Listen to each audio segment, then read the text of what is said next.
एक औरत के लिए उसके पति की खुशी और उनके मान सम्मान से बढ़कर कुछ नहीं होता। पर क्या एक पति भी अपनी पत्नी के मान सम्मान की रक्षा अपने ही घर में कर पाता है? कामनी जी और उनके पति पंकज जी का इकलौता बेटा अभिनव, जो उनकी शादी के 8 साल बाद बड़ी मिन्नतों से उनके जीवन में आया था, अपने माता पिता का बहुत लाडला था। उन दोनों ने बचपन से ही अपने बेटे की हर इच्छा पूरी करी और उनको बहुत ही प्यार से पाला। कामनी जी और पंकज जी ने अभिनव के हर शौक तो पूरे करे ही और साथ ही उसको अच्छे संस्कार भी दिए। अभिनव भी अपने माता पिता का बहुत सम्मान करता और उनकी हर बात मानता। जैसे जैसे अभिनव बड़ा होने लगा, कामनी जी उसके लिए अपनी पसंद की बहू लाने के सपने मन ही मन संजोती रही और अपनी ही सहेली की बेटी दीक्षा को उन्होंने मन ही मन अपनी बहू मान लिया। कामनी जी की इच्छा के विरुद्ध अभिनव को कॉलेज में साथ पढ़ने वाली मोहिनी पसंद थी। मोहिनी जी एक चंचल स्वभाव की परंतु एक बहुत समझदार लड़की थी। पर मोहिनी घर के काम में उतनी निपुण नहीं थी। पर लाडले बेटे अभिनव के प्यार के सामने कामनी जी को अपनी पसंद पीछे कर अभिनव की पसंद मोहिनी से अभिनव की शादी करानी पड़ी। पर कहीं न कहीं उनके मन में बसी दीक्षा की छवि से मोहिनी अलग थी और इसी बात से कामनी जी मन ही मन मोहिनी से खुश नहीं थी और उनको बेटे की ज़िंदगी से निकालने की साजिश रचने लगी। और ऐसा ही उन्होंने उस दिन भी किया। मोहिनी शादी के बाद पहली दशहरे पर पूजन की तैयारी में लगी थी।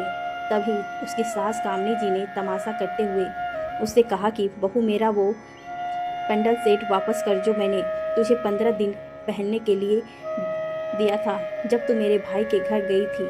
मोहिनी जो पहले ही वो पेंडल सेट अपनी सास को वापस कर चुकी थी, वो सोच में पड़ गई कि आखिरकार उसकी सास उस पर ऐसा झूठा इल्जाम क्यों लगा रही है। मोहिनी के लाख बार बोलने पर भी कामनी ने इस बात को मानने को तैयार नहीं थी और त्यौहार की खुशी छोड़कर वो यही हंगामा करती रही। बार बार समझाने पर भी जब कामनी जी ने उसकी एक भी बात नहीं मानी तो उसने अपने पति अभिनव को अपनी बात कही। अभिनव जो अपनी माँ को बखूबी जानता था कि वो झूठ बोल रही है और उनकी मंशा क्या है, अपनी माँ के सामने अपनी पत्नी मोहिनी का साथ न देते हुए बोला कि तुम सासू बहू की बात है, तुम खुद ही सुलझाओ, और वहाँ से चला गया। कामनी जी मोहिनी पर इल्जाम लगाते हुए बोली कि मेरे बेटे से क्या कहती है, ज़रूर वो तूने अपने घर दे दिया होगा, जा अपने घर जा और वो सेट वापस लेकर आ, वरना तू भी मत आना। मोहिनी जी एक समझदार लड़की थी।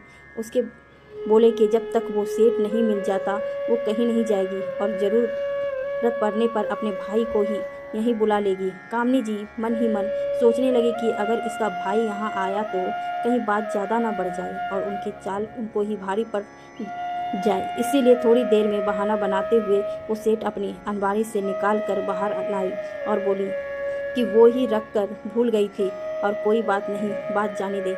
मोहिनी जो खुद को निर्दोष साबित करने में तो सफल रही, पर उसके आत्मसम्मान को जो ठेस पहुंची उसके लिए जब उसने अपने पति और सास से जवाब मांगा तो उसका पति अभिनव बोला कि घर में क्या सम्मान, क्या बेइज्जती, कोई बात नहीं, सेठ तो मिल गया, अब तुम बात जाने दो और मेरी माँ से बहस करने के लिए उनसे माफ़ी मांग कर बात खत्म करो।